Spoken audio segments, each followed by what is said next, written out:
A pleasure to meet y'all at last, and welcome back to Nerf Secrets Revealed Aftersought. And as I've said before, last time I reviewed a Rebel Blaster, it was the Rapid Red, but now comes some of the others, from the same lineup, and from the same sub-lineup as well. This is the Rebel Secrets and Spies Spylight. And this is in fact a pretty unique specification when it comes to, I guess, production of Rebel Blasters, because oddly enough, this kind of rips off other blasters out there. Its design is vaguely similar to that of the Maverick Strong Arm, Icequake, and one of the more recent variations, the Elite XD Disruptor. But this one is a bit different compared to many of the others, mainly for this little guard that pretty much appears in there. And there were actually a few other blasters that have this sort of piece in mind, like the Zombie Strike Hammer Shot, and there were also others that eventually came along. So you could say that this right here was kind of a staple in the production of, well, revolver blasters in any way. Now for the function, like you just saw, okay, that was kind of a fail there, but anyways, of course it fires in the same way as the Strong Arm or any of the other blasters, not the Maverick though, because the Maverick does not work anyways like any of these newer ones here. But other than just a simple single fire that you can do by pulling back the slide and fire in by pulling the trigger, this one also has slam fire, so that's almost a complete total rip-off, but it's not all the way though. The main thing is its ergonomics as well as some of its design. I mean, of course there were many others out there, like the Disruptor, the Strong Arm, the Icequake. They pretty much did not look anywhere like this, so this pretty much just rips off the design of some parts. Its functionality though is mainly what it does though.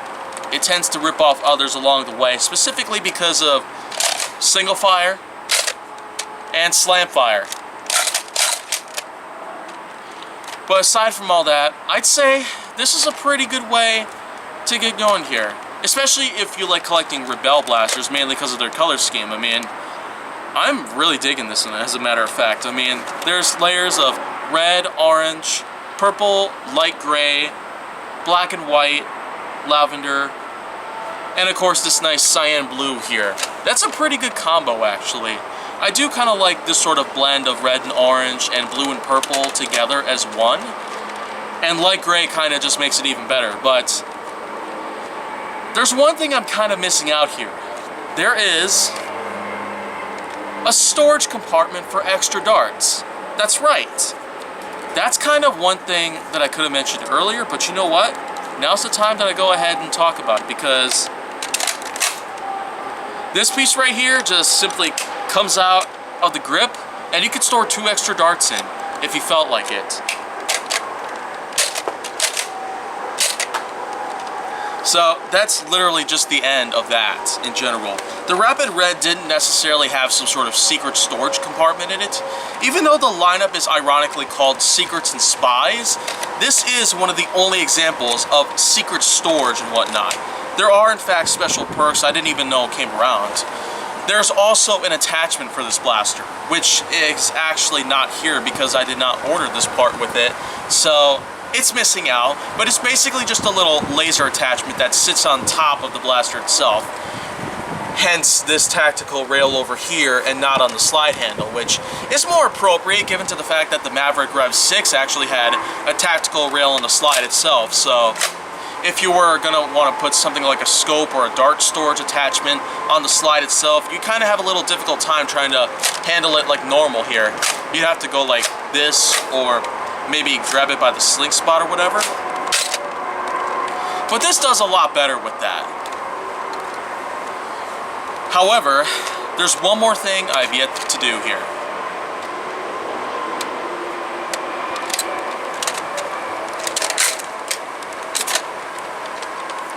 Invisible integration time.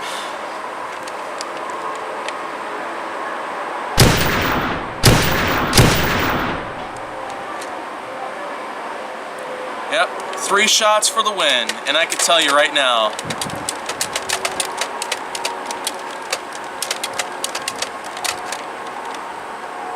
well, the Disruptor and Ruckus, they did pretty amazing based on twirling factors, but I think this can top them. Look at that. Although, there's kind of a problem with that because of how the shape of the inside of it is. It kind of resembles one of the Pac-Man ghosts without the triangular frills. Instead, it's just a nice, flush, sort of flat end on it. That's the first thing that comes to mind, really. A Pac-Man ghost that's pretty much the shape of this thing right here. This hole is basically like that, except it doesn't really have the triangular frills on the bottom like they do in the game.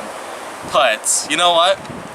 That's not really the point here. I guess this does kind of make for a pretty good, like, smooth twirlability with this thing, but at the same time, I'm kind of feeling a little, like, yeah, my fingers are getting a little, like, sore from doing all that. Probably because of how it's a little bit rigid and a bit rugged. So, the sort of rough end on some of them, probably because of how the plastic is somewhat aged in this retrospect. That's probably what's causing a little bit of, well, damage to my fingers. So, I'm gonna have to stop there. I'm sorry, but overall, the Spylight is pretty darn good. And I just mean pretty darn good.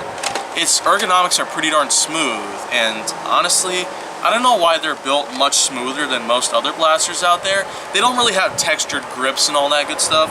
It might be because of the fact that, well, they're probably trying to have a lot less damage cost to one's hands, but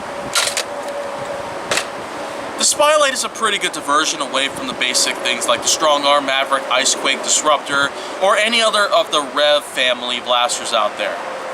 Yeah.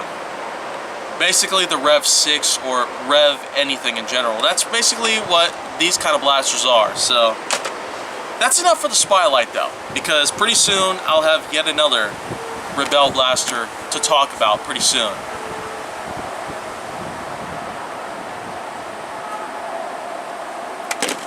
But if you want to see more, go down on my channel. Make sure that you like, subscribe, comment, follow me on social media, and stay on the Hollywood side.